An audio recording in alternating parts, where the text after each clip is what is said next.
जब से सेबी प्रीव्यू में है तो काफ़ी रूल्स एंड रेगुलेशन में सेबी ने सख्ती भी बढ़ी है। वर्ल्ड में मुझे लगता है कि पहला इंडिया ही रहेगा जो T+0 का बीटा टेस्टिंग कर रहा है कि अमीर और अमीर हो रहा है और मिडिल कास्ट हम मेहनत कर रहे हैं। लेकिन मुझे लगता है सबसे इम्पोर्टेंट इसमें जो है वो है रिस्क। गवर्नमेंट का विजन इंफ्रास्ट्रक्चर पे काफ़ी बना हुआ है, OMCs पे है, बैंकिंग पे।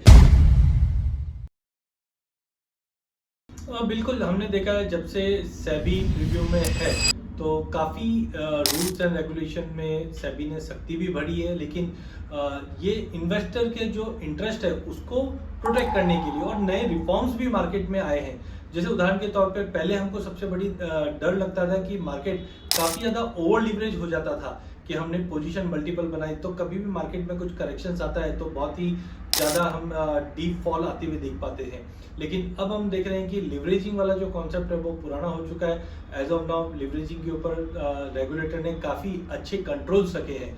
वहीं दूसरी ओर अगर हम देखें तो पहले हम देखते थे कोई भी एक इक्विटी मार्केट के ट्रांजेक्शन को कंप्लीट होने में 15-15, 20-20 दिन लग जाते थे। हमने T+5, T+3, अब T+2 की तरफ आ गए हैं। लेकिन अब वर्ल्ड में मुझे लगता है कि पहला इंडिया ही रहेगा जो T+0 का बीटा टेस्टिंग कर रहा है। इनफैक्ट आज मॉर्निंग में ही मैं जब देख रहा था तो ऐसे अपडेट्स आ रहे हैं कि बीटा प्लेटफॉर्म पे हम T+0 को टेस्ट कर पा रहे हैं। तो एक नई तरीके से सेबी एक इन्वेस्टर का प्रोटेक्शन भी कर रही है और साथ में नई रिफॉर्म्स भी मार्केट में ला रही है, जिसकी वजह से जो इन्वेस्टर उनका कॉन्फिडेंस बढ़ता हुआ दिख रहा है। देखिए, बिल्कुल अगर हम बात करें तो इंडिया लास्ट 10 सालों में काफ़ी अच्छी प्रोग्रेस कर रही है। हमने रिसेंटली देखा हमारे जीडीपी के नंबर्स काफ़ी अच्छे आ रहे हैं। ग्लोबल मार्केट में अब हम बात कर रहे हैं कि अगले 2-5 सालों में हम डेफिनेटली तीसरे पायदान पे पहुंच जाएंगे। तो ऐसे टाइम पे सबसे पहले इंपॉर्टेंट है देखना चाहिए गवर्नमेंट का विजन क्या है। तो हमने क्लियर कट देखा है कि गवर्नमेंट का विजन इंफ्रास्ट्रक्चर पे काफ़ी बना हुआ है, OMCs पे है, बैंकिंग पे। उदाहरण के तौर पे अगर हम आज यूपीआई की बात करें तो ग्लोबल मार्केट में इंडिया के यूपीआई का जो मैकेनिज्म है उसका डंका है। हम देख रहे हैं कि हर कंट्रीज हमसे जुड़ना चाहती है। तो आई थिंक गवर्नमेंट का विजन क्लियर कट है। जितना ज़्यादा हम इंफ्रा पे इन्वेस्टमेंट करेंगे या एक्सपेंस गवर्नमेंट करती है उसका इकोनॉमी पे प्रभाव पॉजिटिव पड़ता है। तो आई थिंक जो सेक्टर वाइज की अगर हम बात करें तो गवर्नमेंट OMC सेक्टर मुझे काफ़ी अच्छे लगते हैं। रिसेंट हमने जो रिसर्च पेपर्स निकाले हैं वहाँ पे भी हमने उसमें देखा कि काफ़ी अभी भी अपॉर्चुनिटी बनी है। बैंकिंग सेक्टर काफ़ी अच्छे रिफॉर्म्स के साथ काम कर रही है एंड डेफिनेटली इंफ्रास्ट्रक्चर तो वन ऑफ द बेस्ट रहना है। अब बिल्कुल देखिए, हम इंडिया देखें तो बहुत बार हमने ये प्रॉवर्ब देखा है कि अमीर और अमीर हो रहा है और मिडिल कास्ट हम मेहनत कर रहे हैं। लेकिन मुझे लगता है सबसे इम्पोर्टेंट इसमें जो है वो है रिस्क। बिकॉज हम देखते हैं कि जो भी बड़े कॉर्पोरेट्स है या बड़े इन्वेस्टर है वो थोड़ा रिस्क लेते हैं और रिस्क रहता है तो कहीं ना कहीं वहाँ पे रिवॉर्ड भी अच्छा बनता है। मिडिल क्लास ज़्यादा करके हम देखते हैं जब हम निवेश की बात करते हैं या शेयर बाजार की बात करते हैं तो ज़्यादा करके रिस्क देखते ही घबरा जाते हैं। तो मुझे लगता है रिस्क नहीं लेना ही सबसे बड़ा रिस्क है। सेकेंडली हम देखते हैं कि जो इन्वेस्टमेंट करने में झिझकते हैं और बहुत देरी करते हैं तो ये एक मुख्य कारण है जिसकी वजह से हम देखते हैं ये जो गैप है ये बढ़ते जा रहा है। तो टाइम में मुझे लगता है कि सबसे इंपॉर्टेंट है कि थोड़ा रिस्क लेना चाहिए।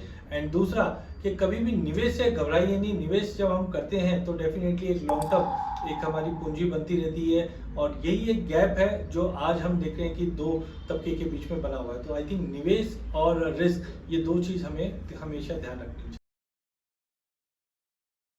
अब बिल्कुल अगर हम देखें तो सिंपल हम टिप्स की बात नहीं करेंगे, हम बात करेंगे कि ऐसे 5 क्या रूल है जो हमारे लाइफ में हमें अडॉप्ट करना चाहिए। तो सबसे इम्पॉर्टेंट है कि जहाँ पे हम देखते हैं इन्वेस्टमेंट के बारे में सोचो तो सही, क्योंकि आज हम देखते हैं जब हम काम करने के बाद यंगस्टर के पास जब पैसा आता है तो सबसे पहले हम खर्चे की सोचते हैं। तो मुझे लगता है सबसे पहले निवेश की सोचना चाहिए कि मुझे ये पैसा पहले मैं निवेश करूं, उसके बाद जो पैसा बचता है उसको खर्च के लिए। तो सबसे पहला है कि निवेश के बारे में सोचिए।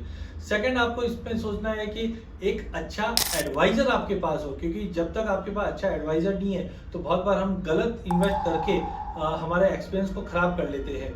तो आपको एक अच्छा एडवाइजर की भी रिक्वायरमेंट है। साथ में जैसे कि यंग एज रहती है तो काफ़ी इवेंट्स आने वाले सालों में रहती है, चाहे शादी हो, घर खरीदना हो, गाड़ी खरीदना हो या लॉन्ग हॉलीडेज पे जाना है या रिटायरमेंट प्लानिंग की बात करें तो ये जितने भी इवेंट्स हैं यहाँ पे हम देखते हैं कि हमको कैश मैनेजमेंट या इन्वेस्टमेंट मैनेजमेंट पहले से करना पड़ता है। तो अगर आप अपने एडवाइजर से बात करके ये जितने भी इवेंट्स लाइफ में आने वाले हैं इसको पहले से प्लान करेंगे तो आपका जो कैश फ्लो है वो अच्छे तरीके से मूव कर जाएगा।